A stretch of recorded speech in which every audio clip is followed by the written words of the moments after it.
julit nag mbiru wërsëg daf koy bàyyeeg borom bi subhanahu wa taala maanaam day wakkirlu ci yàlla jël xolam jox ko borom bi subhanahu wa taala waaye loolu du dàqoog jël sabab yi nga xamante ne sharia daganal na ko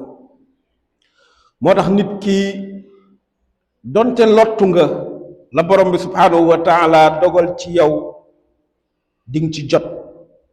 donte am nga kàttan lool la borom bi tuddul ci yow munoo ko indi ak kàttan bi nga am wala pexe bi nga am fiyeeg nit ki mi ngi dund na xam ne wërsëgam dina ko dikkal moo tax yàlla subhanahu wa taala di ñu wax ci alxuraan mu ne amul dara luy dukkat ci suuf benn mbindeef lu dul borom bi subhanahu wa taala moom moo garanti wërsëgam waaye yamul ci garanti bi xam na wërsëg woowu fu mu nekk ba jaam bi bu fa demee mën cee jot